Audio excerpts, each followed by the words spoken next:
What if your noble belief becomes hell for someone else? The warrior Tarek, who abandoned his comrades, and the despairing Lieutenant Pidael. A strange trial of spirits begins on the island at the edge of the waves.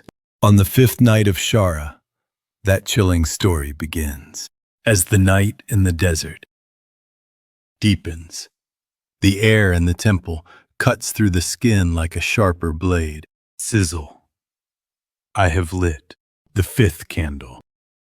In that smoke, the salty, fishy scent seems to spread throughout the temple. From beyond the altar, the cold gaze of Naxar was directed at Shara, and soon a quiet question was heard. What has become of that loyal warrior? Has his fleet that set out to sea reached its destination, or has it already sunk beneath the waves and perished? Shara quietly bowed her head, accepting the pressure of existence, and responded, Naxar, sometimes a human, whose beliefs move before their emotions, makes the most terrifying choices because of that nobility. Tonight, I will tell you about the island of judgment, where the warrior Tarek, who cast aside humanity like a weight for a sacred mission, and his shadow, the Lieutenant Fidail, faced each other. The warrior, Tarek, was a loyal and upright individual. He feared the shame of losing his honor more than being threatened, and the promise he made with the Sultan was a principle heavier than his own life.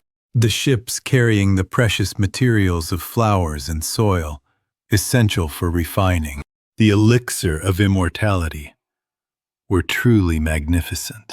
The flowers and soil packed in each ship emitted a strange fragrance even above the sea, and their splendor resembled a gigantic garden floating on the water. However, on the 3rd night after departure, the sea began to thrash like an angry giant towards the fleet that had seemed like a garden. In the pitch-black storm, the ship started to sink helplessly due to the heavy flowers and soil.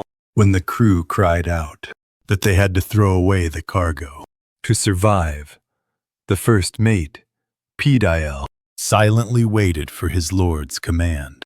It was because he believed that the general would surely find a way to save everyone, even in this despair. However, Tarek merely watched the situation, stroking his chin without moving an inch. As the situation escalated to extremes, and the ship began to sink halfway, Tarek made a ruthless decision. We cannot discard the flowers and the soil. If we cannot discard them, those who cannot bear the weight of the mission must go down. Reduce the weight with the living. Pidael gasped and grabbed Tarek's arm. General, we can't do that. They are our brothers who fought alongside us on the battlefield. Even if you throw away just a little bit of flowers and soil, the boat can still float.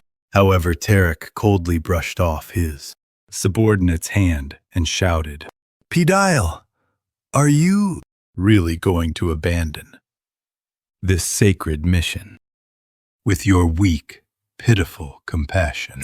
It is the greatest sin to neglect one's duty out of incompetence. Pidael cried out as he blocked Tarek, while desperately trying to persuade Tarek. The sea poured. A massive wave over the fleet, the flowers and soil that Tarek tried to protect, as well as the lives that Pidael sought to save, were all swept away in the enormous foam. When Tarek and Pidael opened their eyes again, they found themselves lying side by side on the desolate beach of an island. Regaining his senses, Tarek looked at his empty hands and began to stretch them towards the sky, crying out. It was not self-blame, but rather an arrogant resentment directed at God. Oh God, what is this? How could you abandon this faithful servant who has served only you and the Sultan so mercilessly? Is it truly your will to let me fail in this sacred mission? The desperate sound of prayer brought Pidael back to his senses, and he stared at Tarek with eyes full of resentment for a while. The sight of his lord, whom he had respected immensely while traversing countless battlefields, questioning God over a mere pile of dirt he couldn't even protect, pierced Pidael's heart. Do not blame God. This failure is something you brought upon yourself. If you had discarded the flowers and the pile of dirt, we could have saved the lives of our comrades. You are no longer the warrior I once knew. It's just a monster, trapped in the shell of belief. At that moment, when the two people were hurling hatred and venom at each other on the beach, a sudden giggling laughter echoed from the sky. Oh dear, how noisy. My rare quiet nap. Time has been completely ruined by the sounds of human fighting. The mist on the beach swirled, and from within it, a bizarre spirit appeared. The spirit floated playfully between the two, its eyes sparkling with mischief. One blames the gods, and the other blames humans.